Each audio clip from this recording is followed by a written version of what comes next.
Olá e bem-vindos! Hoje a gente tem em mãos um material fascinante.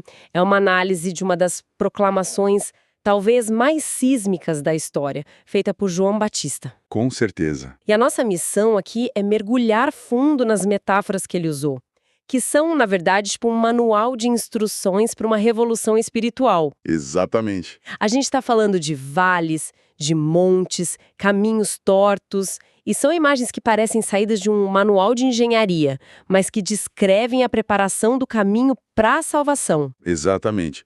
A fonte que a gente está analisando, que é um trecho do livro Endireitando Veredas, ela disseca a passagem de Lucas que cita o profeta Isaías. E, assim, para a gente entender a força disso, a gente precisa se situar no contexto. João Batista não estava dando um sermão tranquilo no campo. Não era isso. Ele estava desafiando de frente a elite religiosa da época. E principalmente a ideia de que a salvação era um clube VIP, sabe? Restrito a um povo escolhido. E ele joga uma verdadeira bomba teológica no meio da conversa, né? A análise destaca uma frase que muda tudo. Muda completamente o jogo, quando ele declara: "E toda a humanidade verá a salvação de Deus". Ele tá, universalizando a promessa. Para a audiência da época, isso era chocante. Imagino que sim. Estava dizendo que o rei estava chegando não apenas para um grupo, mas para todos. E para que essa jornada do rei acontecesse, o terreno precisava ser preparado. Não era um convite, era uma convocação. Uma obra de, como você falou, terraplanagem espiritual em escala massiva. Adorei esse termo, terraplanagem espiritual. E o que eu achei genial na análise é por onde ele começa. A primeira ordem é: todo vale se encherá. Exato. A gente esperaria que o primeiro obstáculo fosse, sei lá, a montanha do orgulho, o problema mais óbvio. Mas não, ele começa com o vazio, com a dor, com a falta. Isso diz muito, né? Diz tudo sobre as prioridades da mensagem. E a fonte nos lembra de um ponto crucial sobre parábolas. Elas não são projetos de engenharia literal. O autor até usa o exemplo de Cristo sendo comparado a um ladrão. Certo. A ideia não é que ele vem roubar, mas sim a surpresa, o inesperado da chegada dele. Da mesma forma, os vales aqui não são geográficos. A interpretação apresentada é que eles simbolizam o pecador pobre e frustrado. Ah, entendi. É a pessoa com o espírito esmagado. Isso. A pessoa que se sente sem valor, que está vivendo no que o texto chama de condição vil. Então, encher os vales seria essa ação da graça divina que resgata a pessoa do fundo do poço. A análise usa uma imagem fortíssima. Tirar alguém do monturo para sentá-lo entre os príncipes. É uma restauração total da dignidade. É isso. Mas aqui vem a nuance que, para mim, é o coração dessa primeira metáfora. O texto argumenta que existe um tipo de vale que não só não deve ser cheio, como deve ser cultivado. É o que ele chama de santo desespero. Santo desespero? Soa como um oxímoro. Como assim um desespero pode ser santo? Pensa assim, é aquele momento em que a gente joga a toalha e admite, eu não dou conta sozinho. É o desespero de quem percebe que a própria força, o próprio mérito, a autossuficiência não vão levar a lugar nenhum. Entendi. Esse vale de humildade e auto-humilhação, como o autor descreve, é sagrado. É o oposto da autoexaltação que é vista como abominável a Deus. A lógica é que é nesse espaço vazio, nessa admissão de impotência, que a graça tem lugar para agir. Uau! Isso cria um paradoxo muito interessante. Para ser cheio, o vale precisa primeiro se reconhecer como vazio. A humildade não é só uma virtude, mas é uma condição necessária para a graça agir, segundo essa interpretação. Exatamente. A fonte até cita um teólogo, Benjamin Keach, que lista as transformações que acontecem quando esse vale é preenchido. E não é um tapinha nas costas, é um reboot completo da existência. É uma reconfiguração total. A lista é impressionante porque mostra que não é uma mudança cosmética, né? Sim, a análise detalha que os pecadores são movidos de um estado de ira para um de graça, de morte para a vida, de condenação para justificação. Da maldição da lei para as bênçãos do Espírito. De serem considerados filhos de Satanás para se tornarem filhos de Deus. E do poder de Satanás para o reino do Filho de Deus. É tipo, mudar de universo, não só de endereço. E a reflexão final que a fonte propõe é cortante. Ela nos convida a olhar para dentro e perguntar: existe algum vale na sua vida e na minha que não tenha sido enchido? E mais, quantas almas Deus tem perdido por causa destes vales vazios? Nossa! Isso transforma a metáfora num diagnóstico pessoal. Deixa de ser sobre os outros e passa a ser sobre nós. Essa imagem de preencher os vales com a graça de Deus é muito poderosa. Mas a preparação do caminho não é só sobre levantar o que está caído. É também sobre derrubar o que se exaltou demais, certo? Com certeza. E aí a gente entra na metáfora dos montes e outeiros. Exatamente. A segunda ordem é: se abaixará todo monte e outeiro. E aqui a análise é implacável. Ela aponta diretamente para os fariseus como a personificação desses montes. E qual era o monte deles? Era uma mistura tóxica de orgulho, arrogância e justiça própria. O texto afirma que eles rejeitaram o conselho de Deus quanto a si mesmos. Eles se sentiam no topo do mundo moral. E a oração do fariseu que a fonte cita é o resumo perfeito disso. Ó Deus, graças te dou porque não sou como os demais homens. É o auge da autossuficiência espiritual. É o ápice. Eles se viam como picos inabaláveis na paisagem moral. Mas o que torna a análise realmente rica é que ela não para nos fariseus do primeiro século. Ela expande a metáfora dos montes para outras áreas da vida. Ah, isso é interessante. Mostra como esse obstáculo é universal e atemporal. E quais são essas outras aplicações? Essa parte me pareceu crucial para trazer a mensagem para hoje. Bom, a primeira aplicação é sobre privilégios. A ideia de que barreiras sociais e religiosas, como a que existia entre judeus e gentios, precisavam ser niveladas. Ninguém está acima do outro aos olhos de Deus. Certo, todos co-herdeiros da mesma graça. Isso. O segundo monte são os nossos próprios pecados. A análise descreve como nossas falhas podem se acumular até parecerem montanhas intransponíveis, mas que o arrependimento e a fé têm o poder de aplaná-las. Isso já amplia bastante o escopo. E as outras? A análise menciona até figuras políticas. Sim, e essa é a terceira aplicação, que fala dos poderosos, monarcas orgulhosos, ditadores. E quando a fonte cita exemplos como Hitler e Mussolini, ela está fazendo uma conexão muito forte. Não se trata apenas de orgulho pessoal, mas de ideologias inteiras que se erguem como montes, prometendo salvação através do poder, da nação ou da raça. A mensagem é que esses sistemas, por mais imponentes que pareçam, estão destinados a ruir. É uma perspectiva que coloca a história sobre uma luz bem diferente. E ainda tem mais, né, sobre o campo espiritual e mental. Isso. A quarta aplicação é sobre as forças espirituais. Satanás e suas hostes são descritos como montes de orgulho cósmico que foram exaltados, mas que Cristo, em sua morte e ressurreição, aplanou. E a última? E por fim, a quinta, que talvez seja a mais sutil e pessoal: os pensamentos. O texto fala das imaginações arrogantes e os pensamentos altivos que se levantam contra o conhecimento de Deus, muitas vezes alimentados pela nossa riqueza ou pelo nosso intelecto. Nossa, essa última é perigosa porque é invisível. É o orgulho intelectual de achar que já sabemos tudo, que nossa visão de mundo é a montanha e todo o resto é vale. Exato. Então, a mensagem geral é que a humildade é o único terreno plano onde o caminho pode ser construído.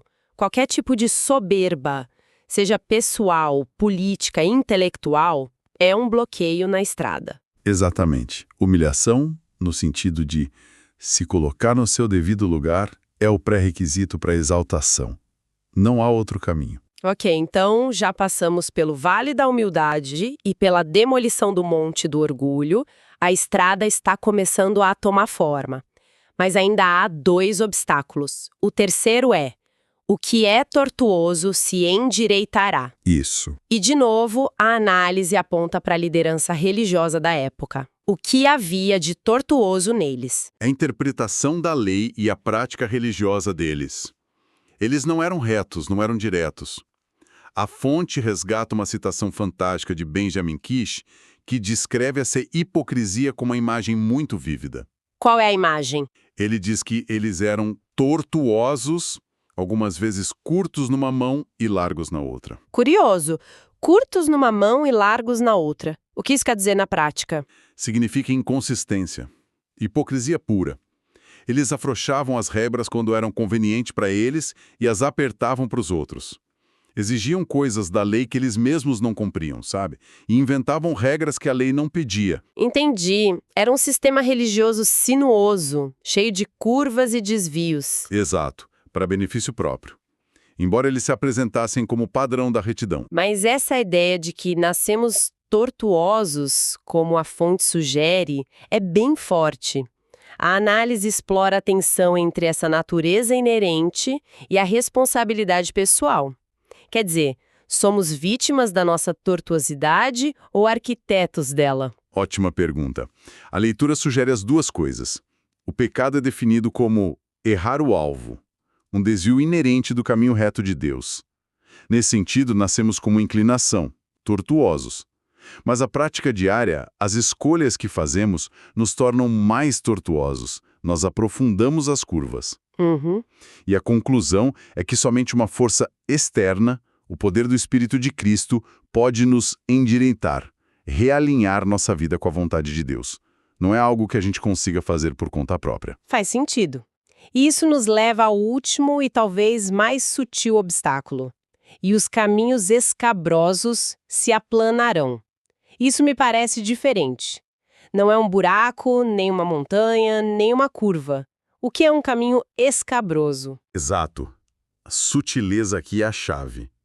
A análise enfatiza que não estamos falando de um grande pecado ou de um orgulho flagrante. O alvo aqui é o que o texto chama de disposição escabrosa. Uma disposição escabrosa, tipo uma aspereza no caráter? Isso. Uma pessoa de temperamento difícil, um casca-grossa. Ah, A fonte pinta um quadro muito claro. Imagine alguém que é teologicamente correto, que não tem grandes vales de desespero ou montes de orgulho visíveis, que não vive em hipocrisia, mas que é ríspido, áspero, sei. tem uma austeridade de modos, como diz o texto. Suas palavras ferem, seu jeito afasta. É uma pessoa que, sem perceber, cria um ambiente hostil a seu redor. A analogia que a fonte usa para isso é perfeita. Lombadas nas estradas. Exato. Não são bloqueios, a estrada não está fechada, mas essas pequenas obstruções constantes tornam a viagem desconfortável, difícil. Elas atrapalham a marcha do rei. A ideia é que essa aspereza no nosso caráter pode impedir que a mensagem de Deus chegue a outras pessoas através de nós. É um chamado para lixar as arestas. Com certeza. Um chamado que muitas vezes a gente ignora, né? É fácil focar nos grandes problemas, como os montes de orgulho, e esquecer que a superfície do caminho também importa. Totalmente. Se a estrada é cheia de pedras pontiagudas, ninguém vai querer caminhar por ela. Essa disposição escabrosa pode ser tão obstrutiva quanto um pecado mais evidente. Uau! Então, fazendo um balanço de tudo isso, a análise que a fonte nos oferece é um projeto de engenharia da alma. Preparar o caminho é um trabalho incrivelmente profundo. Sem dúvida. É sobre encher os vales da nossa insignificância com a graça, mas só depois de reconhecer o nosso vazio. É sobre demolir os montes do nosso orgulho e autossuficiência. É sobre endireitar as curvas da nossa hipocrisia e, finalmente, suavizar as pequenas, mas dolorosas asperezas do nosso temperamento. E o propósito de toda essa obra, o porquê de tanto esforço, nos leva de volta ao início da nossa conversa. Aquela frase bombástica de João Batista. Ah, sim. Tudo isso é feito para que toda a humanidade possa ver a salvação de Deus. O argumento da fonte é que, ao removermos esses obstáculos em nós e em nossas comunidades, nós permitimos que a glória de Deus, seu amor, sua justiça, sua graça, seja revelada ao mundo de forma clara, sem distorções ou impedimentos. O caminho fica livre para o rei passar. Exatamente. Sabe, a análise toda se concentra em como devemos remover obstáculos para que Deus possa alcançar a humanidade. É um movimento de Deus em direção às pessoas. E isso me deixa com uma questão para pensar. Qual? Se esses obstáculos internos, orgulho, hipocrisia, aspereza, podem de fato obstruir a jornada de Deus até nós, o que acontece quando a gente tenta o caminho inverso? Quando as pessoas tentam criar seus próprios atalhos até Deus sem antes fazer esse trabalho de terraplanagem? Será que é possível construir uma ponte para o divino sobre um terreno cheio de vales e montanhas? Ou toda jornada espiritual genuína exige inevitavelmente que primeiro se prepare o terreno? Obrigado por ouvir o nosso podcast. Começa agora a segunda parte, Parábola Espelho da Verdade Divina. Olá e bem-vindos. Hoje a gente vai mergulhar num universo de histórias que, olha, praticamente todo mundo já ouviu falar, mas que talvez escondam muito mais do que aparentam. As parábolas de Jesus. Exato. Elas não são só, contos para crianças. Eram a principal ferramenta de ensino de uma das figuras mais transformadoras da história. Sem dúvida. Para guiar a gente nessa conversa, temos aqui trechos de As Parábolas de Cristo, Fonte de Ensino e Vida. É um livro que vai bem fundo na aplicação e na profundidade dessas narrativas. Um material riquíssimo. E a nossa missão aqui é entender por que esse método de contar histórias era tão genial. Por que elas ainda conversam com a gente hoje e o que elas revelam, não só sobre a mensagem, mas sobre o próprio mensageiro. Então, vamos lá, vamos desvendar isso. E é um universo vasto mesmo. O contraste é notável. O Antigo Testamento tem pouquíssimas parábolas, enquanto o Novo Testamento é, uma explosão delas. Aham. A gente geralmente foca em umas 30 mais famosas, mas o material que a gente tem sugere que quase todo o ensino de Jesus era parabólico. Quase todo. Sim, ele tinha uma habilidade fora do comum para a linguagem figurada. Chega a ponto de a Bíblia dizer que sem parábolas não lhes falava. Não era um recurso ocasional, era um modo de operação dele. O que me leva a uma pergunta que eu sempre me fiz. Jesus tinha a atenção de todos. Ele podia simplesmente ter dito: regra número 1, façam isso. Regra número 2, não façam aquilo. Sim, um manual de instruções. Exato! Por que a complicação de criar toda uma história em volta? Qual era o segredo? Porque essas histórias grudavam na mente das pessoas de um jeito que um sermão direto talvez não conseguisse. Aí está a genialidade da narrativa. Como aponta um dos autores, Hillier H. Stratton, o nosso cérebro é programado para lembrar de histórias e não de listas de regras. Ah, claro. É muito mais fácil reter uma sequência de eventos, personagens, um clímax, do que um conceito abstrato. Jesus usava o cotidiano, o pão, a semente, uma moeda perdida, para ancorar verdades profundas em algo que as pessoas jamais esqueceriam. Faz todo sentido. Você não esquece a história do filho que volta para casa, mas talvez esquecesse um tratado teórico sobre o perdão. Exatamente. E tem outro ponto que é fundamental. As parábolas eram profundamente pessoais. Elas mostravam um interesse genuíno no indivíduo. Como assim? Jesus não via uma multidão anônima. Ele via pessoas, com suas ambições, seus medos, suas tentações. Cada história refletia a vida delas. Seja um fazendeiro, uma dona de casa, um juiz corrupto, as pessoas se viam ali. E essa identificação é a chave, sabe? Para uma mensagem que atravessa milênios. Ok, então elas eram eficazes naquela época. Mas e hoje? O material defende com muita convicção que essas histórias antigas são, de alguma forma, super atuais. Sim, e tem uma citação de George A. Buttrick que resume isso de uma forma bem provocadora.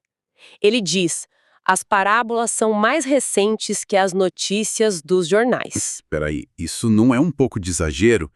Como uma história sobre agricultura de 2000 anos atrás pode ser mais relevante que uma análise sobre, inteligência artificial ou as crises geopolíticas de hoje? É uma ótima provocação. E a lógica de Buttrick é a seguinte: os jornais tratam do que é passageiro. Certo. A tecnologia de hoje vai ser obsoleta amanhã. A crise política desta semana vai ser substituída pela da próxima. As parábolas, por outro lado, elas lidam com o software humano, com as verdades eternas que não mudam. Ganância, perdão, inveja. Isso. Esperança, justiça. Elas seriam o padrão pelo qual a gente pode julgar todas essas notícias que passam. Entendi a lógica. As notícias descrevem o sintoma, as parábolas descrevem a condição humana. E o material dá exemplos concretos de como isso se aplica. Vários. Por exemplo, a nossa visão sobre o mundo hoje. A gente vive numa era de ansiedade, de pessimismo. Sim. As parábolas do semeador ou do trigo e do joio validam isso. Elas mostram que nem todo esforço dá fruto, que o mal coexiste com o bem. Elas não oferecem um otimismo ingênuo. Mas também não ficam só no pessimismo, certo? De jeito nenhum. Em contraponto, você tem as parábolas do tesouro escondido e da pérola de grande valor. Elas falam de uma alegria explosiva, de encontrar algo tão valioso que todo o resto perde a importância. É um convite a um otimismo radical, entende? Baseado no valor daquilo que se busca. Elas nos dão uma estrutura para pensar nos altos e baixos, então. Exatamente. E sobre problemas mais práticos, sociais. Também. A parábola do bom samaritano é um ensaio completo sobre responsabilidade social. Quem é o meu próximo? Uma pergunta que ainda é super relevante. E a história responde. É qualquer um que precise da sua ajuda, independentemente de religião, nacionalidade. É uma resposta que desmonta qualquer tribalismo. E até em finanças e trabalho. A parábola dos talentos é uma aula sobre gestão de recursos e risco. A dos trabalhadores na vinha questiona a nossa noção de mérito e justiça salarial. Nossa, essa é polêmica até hoje. Muito. E a figura do irmão do filho pródigo. Aquilo é um estudo de caso sobre inveja, ressentimento, a dificuldade de aceitar a graça, que poderia estar em qualquer sessão de terapia familiar hoje. Essa ideia de persistência na oração, que a gente vê em algumas delas, me faz pensar. Não é uma atitude passiva. E isso se conecta com outro tema que o material aborda com muita força: o serviço, a ação no mundo. Não é um chamado genérico, né? Parece bem específico. Sim, e os detalhes são a parte mais interessante. As parábolas desenham um mapa completo do que seria esse serviço. Onde ele acontece? Em todos os lugares. No campo, na cidade, nas estradas, nas vielas. Certo. Para quem? Para todos. Viajantes, mendigos, doentes, os excluídos. Quando? A todo momento, dia e noite. E com que recursos? Porque muita gente deve pensar, eu não tenho muito a oferecer. Essa é a beleza da coisa. O serviço é feito com qualquer dom que você tenha, de um único talento a 10. Ninguém fica de fora por ter pouco e a variedade de papéis é enorme. Semeador, mensageiro, porteiro, agricultor, negociante. Basicamente. Basicamente, qualquer profissão da época é usada como metáfora. A mensagem é: o seu serviço acontece no contexto da sua vida, com as ferramentas que você já tem na mão. O material menciona também um trio de parábolas sobre dinheiro que parecem similares assim à primeira vista. A dos talentos, a das minas e a do denário. Qual a diferença entre elas? Parece um tema recorrente. É um tema central e elas não são repetitivas, são complementares. Pensa nelas como uma trilogia sobre gestão de recursos e recompensa. Uma trilogia, gostei. A parábola dos talentos, onde um recebe 5, outro 2 e outro 1, foca na magnitude da responsabilidade. A quem muito é dado, muito é cobrado. A lição é sobre usar os dons que você tem na proporção que os recebeu. Ok, responsabilidade proporcional. E a das minas? Na parábola das minas, todos os servos recebem a mesma quantia inicial, uma mina cada. O ponto aqui é a igualdade de oportunidade. O que diferencia os servos é o que eles fazem com aquela oportunidade igual. É uma história sobre iniciativa e produtividade. Entendi. Então, uma é sobre responsabilidade, a outra sobre oportunidade. E a do denário, dos trabalhadores da vinha, essa sempre causa polêmica. Porque ela vira tudo de cabeça para baixo. Nela, os que trabalharam o dia inteiro recebem o mesmo salário, um denário, que os que trabalharam só por 1 hora. Pois é. A lição aqui é radical. A recompensa final não é baseada em mérito ou tempo de serviço, mas na graça e na generosidade do empregador. Juntas, essas 3 parábolas criam um sistema de pensamento completo. Seja responsável com o que recebeu, que são os talentos. Certo. Agarre as oportunidades, que são as minas. Mas lembre-se que, no fim, Tudo depende da graça, que é o denário. Uau! Vendo assim em conjunto faz muito mais sentido. Ok, já vimos que as parábolas ensinam sobre a vida, o trabalho. Mas e se elas também forem, de certa forma, um autorretrato? O material sugere essa camada extra. Essa é uma das ideias mais poderosas da análise. Muitas parábolas não seriam apenas lições sobre como nós devemos agir, mas também revelações sobre quem era o contador da história. O caráter e a obra de Cristo estariam embutidos nos personagens. Como assim? Em que personagens? Pensa nos protagonistas benevolentes de várias histórias. A graça e a misericórdia do credor que perdoa uma dívida impagável na parábola dos devedores. Aham. A compaixão sem fronteiras do bom samaritano. A paciência incansável do pastor que deixa as 99 ovelhas para buscar uma única perdida. A do filho pródigo. O amor incondicional do pai que corre para abraçar o filho pródigo. O cuidado do agricultor com a videira. A fidelidade do bom pastor que dá a vida pelas ovelhas. Sob essa ótica, cada um desses personagens é um reflexo do próprio narrador. As histórias se tornam um espelho dele mesmo. Isso muda tudo. Não é mais só um professor ensinando, é um artista pintando o próprio retrato através das suas criações. Com tantas histórias e tantas camadas, eu imagino que organizar tudo isso seja um pesadelo para os estudiosos. É um desafio enorme. E a verdade é que não existe um consenso. Qualquer tentativa de colocar as parábolas em caixinhas rígidas acaba falhando. Ah, é? Sim. E essa dificuldade, na verdade, é um testemunho da riqueza delas. Elas sempre escapam. Mas quais são as tentativas? Como eles tentam agrupar? Existem várias abordagens. Alguns tentam por tema. Parábolas dogmáticas, que são sobre o reino de Deus, morais, sobre conduta, e históricas, sobre Israel. Outros tentam por propósito. As didáticas, que seriam para os discípulos já iniciados, as evangélicas, para o público geral, e as proféticas sobre o juízo final. Entendi. E há também a abordagem cronológica, como a de Buttrick e Stratton. Eles as dividem pelo momento do ministério, as do início, mais serenas, Mais tranquilas. isso, as do final, mais confrontadoras, e as da Semana da Paixão, que são as mais sombrias e urgentes. O que me parece é que a dificuldade em classificar só prova que elas não têm uma única função, né?